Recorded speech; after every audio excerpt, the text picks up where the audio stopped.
जय हिंद मित्रांनो, आपण बघणार आहोत महात्मा ज्योतिबा फुले यांचे संपूर्ण जीवन चरित्र, ते पण ऑडिओ स्वरूपामध्ये। तर चला सुरू करूया। पूर्ण नाव ज्योतिराव गोविंदराव फुले, जन्म ठिकाण पुणे, माळी कुटुंबात 11 एप्रिल 1827 रोजी त्यांचा जन्म झाला। मूळ गाव कडगुण, तालुका खटाव, जिल्हा सातारा। ज्योतिबाच्या यात्रे दिवशी जन्म झाल्याने ज्योतिराव हे नाव ठेवले। खरे आडनाव गोर्हे। त्यांचे आजोबा शिरीबाई यांचा फुलांचा व्यवसाय असल्याने फुले हे आडनाव मिळाले। आईचे नाव चिमणाबाई, वडिलांचे नाव गोविंदराव। वयाच्या पहिल्या वर्षी त्यांच्या आईचे निधन झाले। महाराष्ट्रातील समाजसुधारकांच्या पहिल्या पिढीतील श्रेष्ठ समाजसुधारक आणि विशेषतः समाजातील श्रमजीवी वर्गाच्या शोषणाची व सामाजिक दास्यांची मीमांसा करणारा क्रांतिकारक म्हणजे महात्मा ज्योतिबा फुले। सावतामाळी समाजातील गोविंदराव शेटाबा फुले व चिमणाबाई या दाम्पत्याचे ज्योतिराव हे दुसरे अपत्य। मूळचे उपनाव गोर्हे असे होते।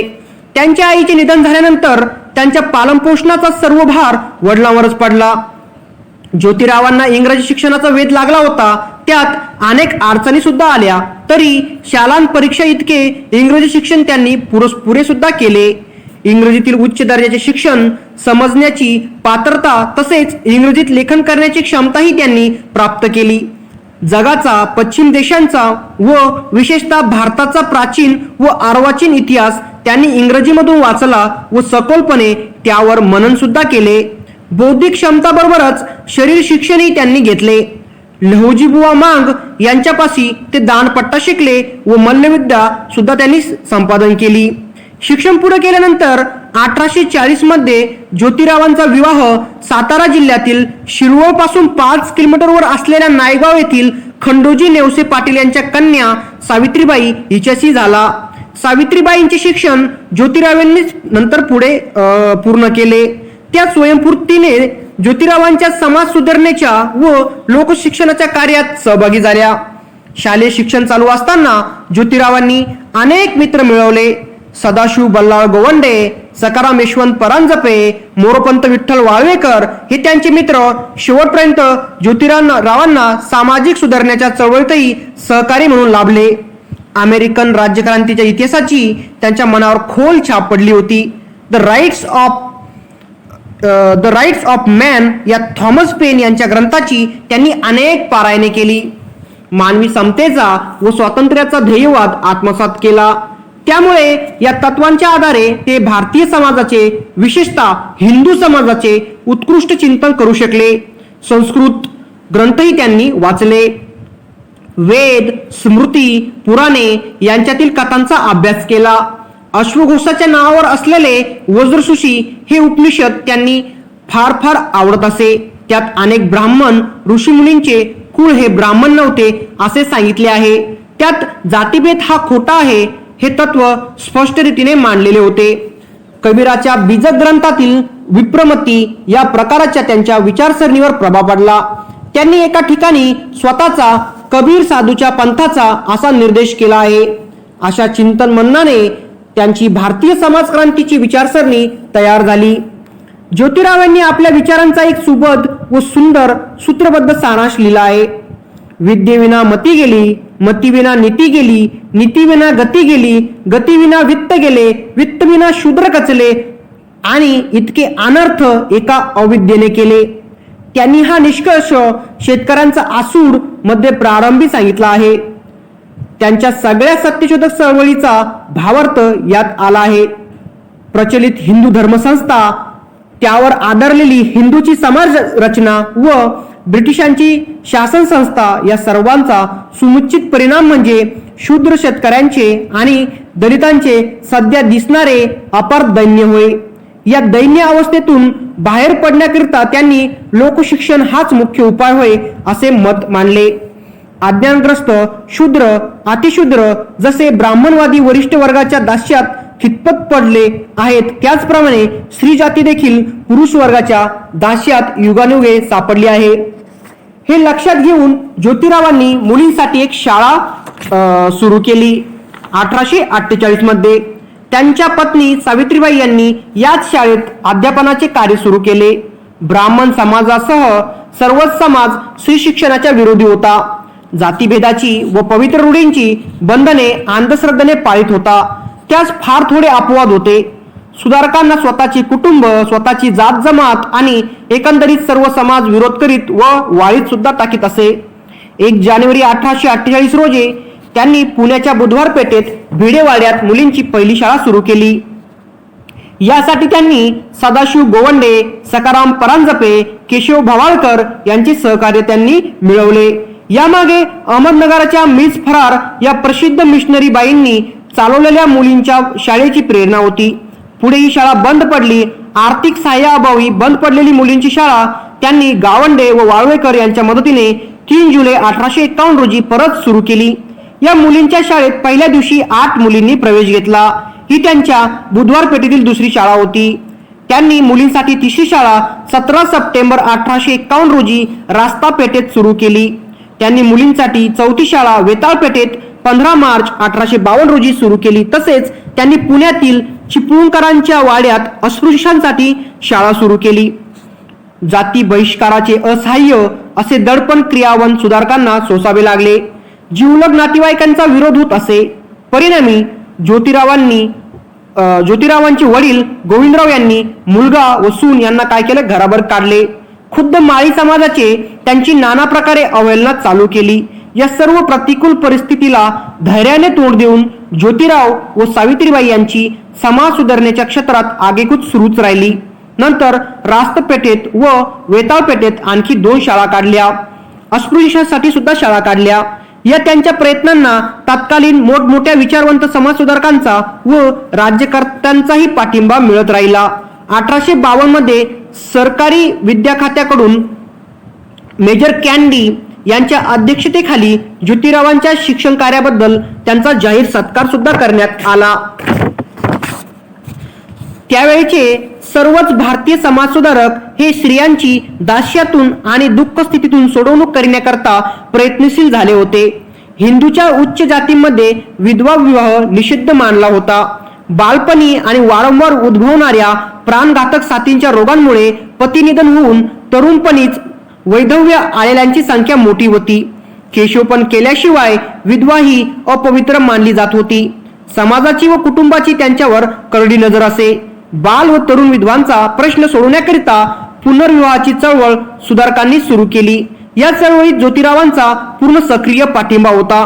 वासनेला बळी पडलेल्या विधवांची फार विटंबना होत होती. गर्भपाताचे प्रयत्न होत. जन्मलेल्या बालकांची हत्याही होई. त्यांना संरक्षण देण्यासाठी फुलेंनी बालहत्या प्रतिबंध ग्रहाची स्थापना केली आणि ती त्यांनी 1863 मध्ये केली होती. या ग्रहात अशा स्त्रियांचा बाळंतपणाची सोय त्यांनी सुद्धा केली होती. ज्योतिरावांनी पुढे जो यशवंत नावाचा मुलगा दत्तक घेतला, तो त्यांनी काशीबाई नावाच्या ब्राह्मण विधवेचा मुलगा दत्तक घेतला होता. विधवांच्या केशवपणाची चाल बंद व्हावी म्हणून चळवळ उभी केली व त्याकरता न्हाव्यांचा संपही त्यांनी घडून आणला. अस्पृश्य व दलितांच्या प्रश्नालाही त्यांनी तितक्याच मनस्वीपणे चालना दिली. अस्पृश्यांच्या पिण्याच्या पाण्याचा प्रश्नही एक अत्यंत गंभीर प्रश्न, कायमची समस्या लक्षात घेऊन आपल्या वाड्यातील पाण्याचा हौद त्यांनी अस्पृश्यांसाठी खुला केला. महाराष्ट्रातील तत्कालीन भिन्न मतांच्या व विचारसरणीच्या समाज सुधारकांच्या विविध कार्यक्रम आयोजित करण्यात ज्योतिराव आघाडीवर असत. आर्य समाजाचे संस्थापक स्वामी दयानंद सरस्वती यांची पुणे येथे महादेव गोविंद रानडे प्रभूती सुधारकांनी मिरवणूक काढली. त्याचे पुढारी पण ज्योतिरावांनी केले. त्याचा विरोध म्हणून जीर्णमतवादी रूढीनिष्ठवादांनी गर्दभानंदाची दिंडी सुद्धा काढली होती. म्हणजेच त्यांनी मिरवणुकीची थट्टा व विडंबन करण्याकरता असे कार्य केले होते. महात्मा फुले हे 1876 ते 1882 या कालावधीत पुणे नगरपालिकेचे सदस्य होते. समाजाच्या मौलिक परिवर्तनाकरिता समाज रचनेची धर्मभेद मूलक, विश्वेत जातीभेद मूलक, उच्च-नीच भाव, स्त्रीदास्य, हिंदू धर्म संस्थेतील मूर्तीपूजा, संस्कृत भाषेतील कर्मकांड या गोष्टीचे उच्चाटन करून समता प्रधान समाज निर्माण करण्याकरता व अंधश्रद्धेचे निर्मूलन करून वैचारिक क्रांती करण्याकरता सत्यशोधक समाजाची स्थापना 1873 मध्ये फुले यांनी केली. या सत्यशोधक समाजाचे सर्व धर्माचे व सर्व जातींचे नागरिक सदस्य व्हावेत अशी योजना केली होती. महात्मा फुले यांनी मौलिक प्रासंगिक असे दोन्ही प्रकारचे लेखन करून पुस्तके व पुस्तिका प्रसिद्ध केल्या. त्यावेळच्या महाराष्ट्राच्या ग्रामीण व नागरी अशा दोन्ही प्रकारच्या सामाजिक जीवनात ब्राह्मणाचे धार्मिक व प्रशासकीय वर्चस्व होते. धार्मिक व प्रशासकीय वर्चस्वाच्या मार्गाने बहुजन समाजाची पिळवणूक चालली होती. परंपरागत हिंदू धर्माच्या चौकटीच्या पकडीत सर्व समाज सापडला होता. या हिंदू धर्माच्या परलौकिक विचारसरणीचा प्रवर्तक व समर्थक ही मानसिक गुलामगिरी स्पष्ट करण्याकरता ब्राह्मणांचे कसब, गुलामगिरी, सत्सार हे निबंध लिहिले.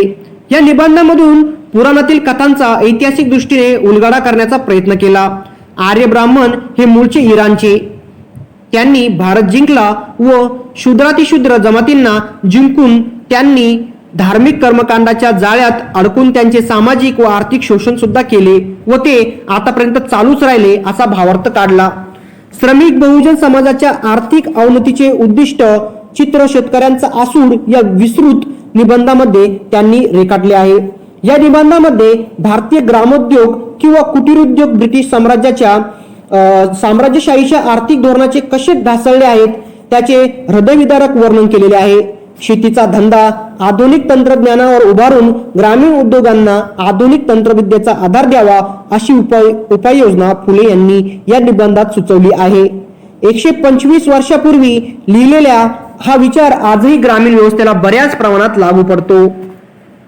सार्वजनिक सत्यधर्म हे पुस्तक त्यांच्या मृत्यूनंतर प्रसिद्ध झाले.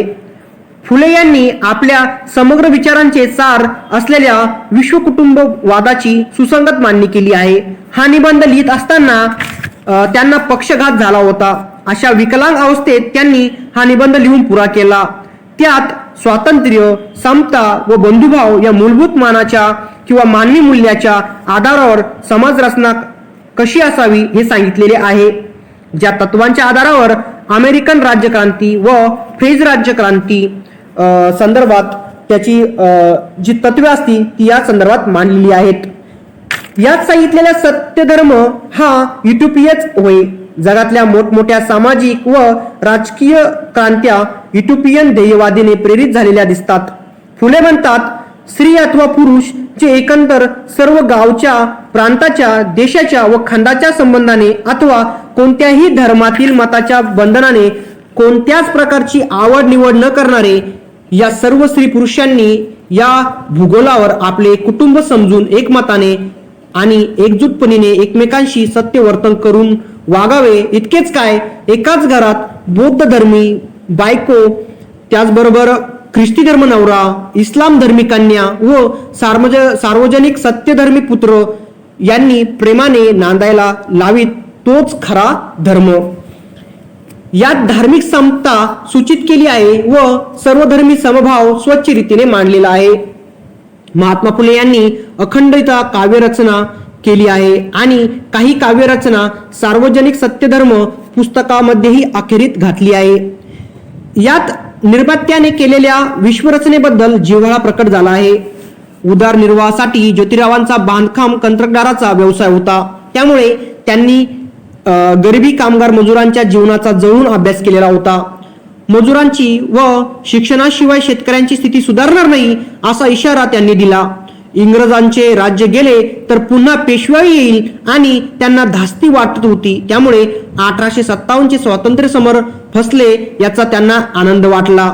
विधवांच्या केशवपणाच्या अनिष्ट प्रथेला आळा घालण्यासाठी न्हाव्यामध्येच जागृती घडून आणली.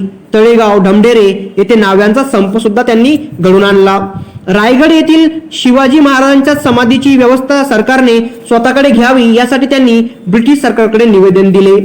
त्यांनी शिवाजींच्या पोवाड्यात स्वतःला कुळवाडी भूषण ही उपाधी लावली होती. शेतकऱ्यांच्या प्रश्नासाठी लढणारे महाराष्ट्रातील फुले पहिले समाज सुधारक होते. ज्योतिरावांनी लोकशिक्षणाला महत्त्व दिले. जुलमी सावकाराविरुद्ध लढा देण्यासाठी पुणे व नगर जिल्ह्यात त्यांनी शेतकऱ्यांचे बंड घडून आणले. हे बंड खतफोडीचे बंड या नावाने प्रसिद्ध आहे. जुन्नर तालुक्यात त्यांनी शेतकऱ्यांचा पहिला असहकार घडविला. खतफोडीच्या बंडाशी पुणे व अहमदनगर मध्ये त्यांनी संबंधित व्यक्ती म्हणजे महात्मा ज्योतिराव फुले असे त्यांना ओळखले जाते. त्यांना महाराष्ट्राचे मार्टिन लुथर किंग असे सुद्धा संबोधले जाते.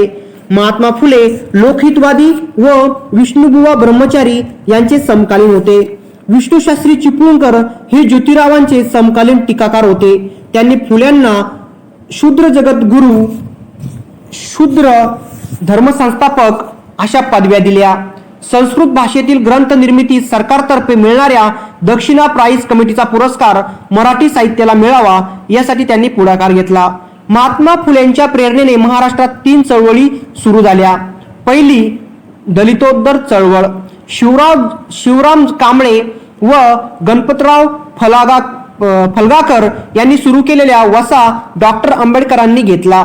दुसरी कामगार चळवळ कृष्णराव भालेकर व नारायणराव लोखंडे यांनी ती सुरू केली. तिसरी ब्राह्मणोत्तर चळवळ केशवराव जेदे व नारायण जवळकर त्यांचे कार्य शिक्षण व समता यावर आधारलेले होते. महात्मा ज्योतिबा फुले यांची विचारप्रणाली. शिक्षणाचे महत्त्व त्यांनी पुढील शब्दात शेतकऱ्यांच्या आसूड या ग्रंथात स्पष्ट केलेले होते. विद्येविना मती गेली, मतीविना नीती गेली, नीतीविना गती गेली, गतीविना वित्त गेले, वित्तविना शूद्र कचले, इतके अनर्थ एका अविद्येने केले. मानवतावाद हा त्यांचा जीवनध्यास होता. स्त्रीचा उद्धार करता स्त्री शिक्षणाचा टाहो फोडणारे पुरुष म्हणून ज्योतिरावांना ओळखले जाते. ब्राह्मण लोक तुम्हाला लुटून खात आहेत हे माझ्या शूद्र बांधवांना सांगण्याच्या हेतूनेच मी हे पुस्तक ग्रंथ लिहित आहे असे महात्मा फुलेंनी त्यांच्या गुलामगिरी या ग्रंथाविषयी म्हटले आहे. समाज कार्यापाठीमागची विचारप्रणाली जिच्या हाती पाळण्याची दोरी तीच जगाचे उद्धारी. महात्मा फुलेंनी ख्रिस्ती धर्मातील स्वीकारलेले गुण परोपकार, स्वार्थत्याग आणि मानवता, सर्व साक्ष जगतपती त्याला नकोचे मध्यस्थी हे सत्यशोधक समाजाचे ब्रीद वाक्य होते. लेले शास्त्री व पंडित रमाबाई यांनी धर्मांतर करू नये म्हणून त्यांनी प्रयत्न केले. हिंदुस्थानचा वॉशिंग्टन असे बडोदा नरेश सयाजीराव गायकवाडांनी फुल्यांना संबोधलेले आहे. ब्रिटिश सरकारने दक्षिणा प्राईज फंडाद्वारे त्यांच्या शिक्षण कार्यासाठी मदत केली. महात्मा ज्योतिबा फुले यांच्या जीवनातील संक्षिप्त घटनाक्रम 1834 ते 1838 हा त्यांच्या प्राथमिक शाळेचा काळ. 1840 धनकवाडी येथील खंडोजी नेवशे पाटील यांची कन्या सावित्रीबाई यांच्याशी त्यांचा 13व्या वर्षी विवाह झाला. 1841 ते 1847 स्कॉटिश मिशन हायस्कूल पुणे येथे विद्यार्थी म्हणून राहिले. सदाशिव बल्लाळ गोवंडे हे त्यांचे जवळचे मित्र होते.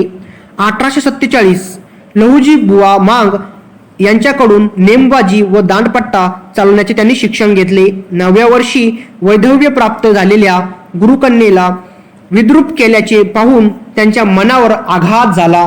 याच वर्षी ब्राह्मण मित्राच्या लग्नाच्या मिरवणुकीत झालेल्या अपमानाचा मनावर तीव्र परिणाम त्यांचा झाला होता. त्यांच्या थॉमस पेन यांच्या राईट्स ऑफ मॅन हा ग्रंथ त्यांच्या वाचनात आला व तो त्यांनी खूप प्रभावित त्याच्यामुळे ते झाले होते. 1849 अस्पृश्यांना शिक्षण देण्याची कल्पना ज्योतिरावांच्या वडिलांना आवडली नसल्यामुळे त्यांनी पत्नीसह गृहत्याग केला. 1852 शिक्षण क्षेत्रातील त्यांच्या कामगिरीबद्दल मेजर कॅन्डी यांनी पुणे येथील विश्रामबाग वाड्यात झालेल्या कार्यक्रमात त्यांचा सत्कार केला आणि पुणा लायब्ररीची स्थापना सुद्धा त्यांनी केली. 5 फेब्रुवारी 1852 मुलींच्या शाळांना अनुदान मिळावे म्हणून राज्यपालांना त्यांनी पत्र लिहिले. नंतर 17 फेब्रुवारी 1853 3000 लोकांच्या उपस्थितीत मुलींची शाळेची दुसरी वार्षिक परीक्षा पार पाडली. 10 सप्टेंबर 1853 रोजी महार मांग इत्यादी लोकांस विद्या शिकवणारी मंडळी ही संस्था स्थापन केली. 1854 त्यांनी काही काळ स्कॉटिश मिशनरी स्कूलमध्ये अर्थवेळ शिक्षण म्हणून नोकरी केली. 1855 मध्ये रात्रशाळेची स्थापना केली. 1856 सनातनी ब्राह्मण लोकांनी त्यांना ठार मारण्याचा अयशस्वी प्रयत्न केला. शेंदेव कुंभार या मारेकऱ्यांनी ज्योतिराव पुढे शरणागती पत्करली. 1858 शाळांच्या व्यवस्थापक मंडळातून त्यांनी निवृत्ती घेतली. 1860 शेलवी जातीत पहिला पुनर्विवाह घडविला.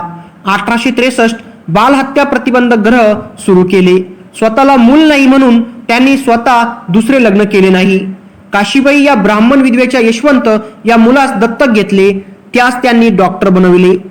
1864 पुण्यामध्ये पहिला पुनर्विवाह घडून आणला. 1865 न्हाव्यांचा एक दिवस संप घडून आणला. तुकाराम तात्या पडवळ यांनी लिहिलेल्या जातीभेद विवेकसार या पुस्तकाचे प्रकाशन त्यांच्या हस्ते झाले. 1868 स्वतःच्या घरचा हौद अस्पृश्यांसाठी खुला केला आणि त्याच वर्षी त्यांच्या वडिलांचा मृत्यू सुद्धा झाला.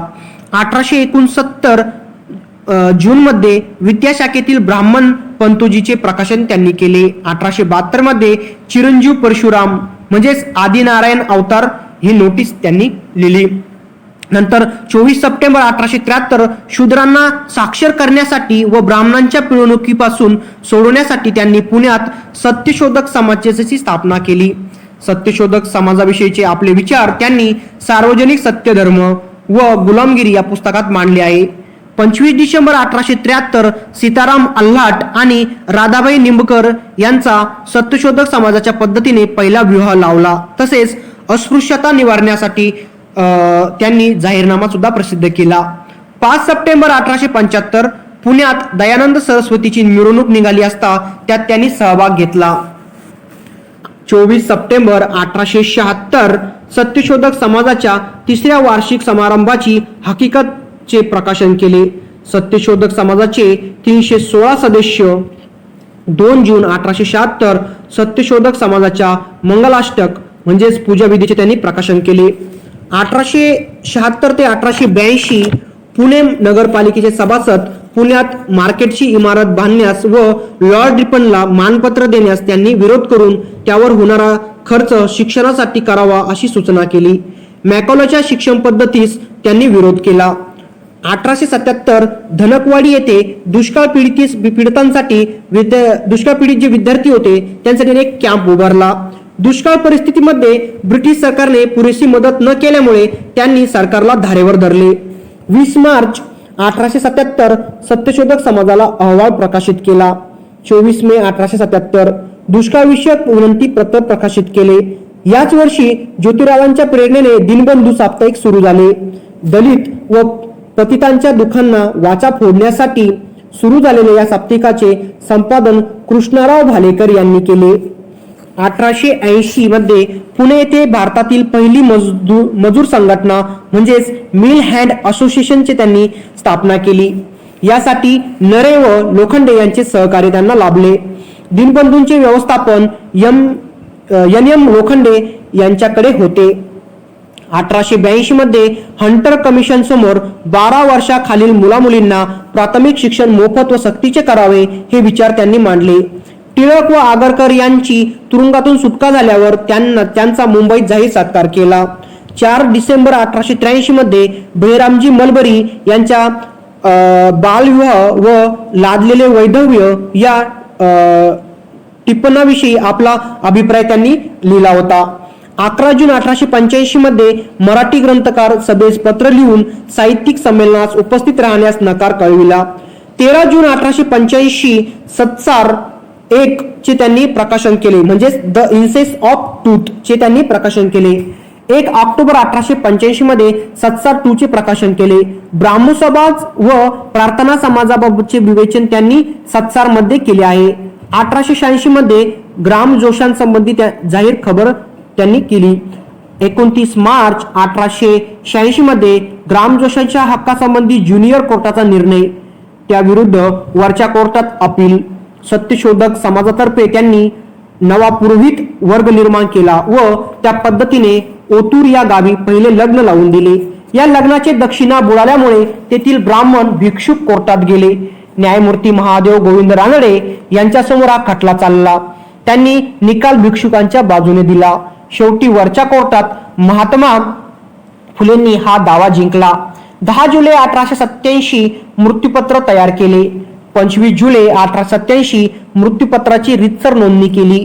2 मार्च 1888 ड्यूक ऑफ कॅटॉनच्या सत्कार सभेला शेतकऱ्यांच्या वेशात ते उपस्थित राहिले होते. 11 मे 1888 मुंबई येथे राव बहादूर वडेदार यांच्यातर्फे महात्मा ही पदवी त्यांना अर्पण झाली. 1 एप्रिल 1889 सार्वजनिक सत्यधर्म या पुस्तकाचे लेखन केले.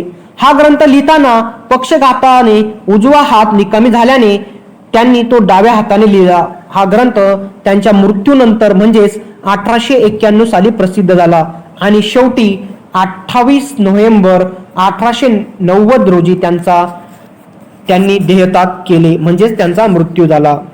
धन्यवाद मित्रांनो.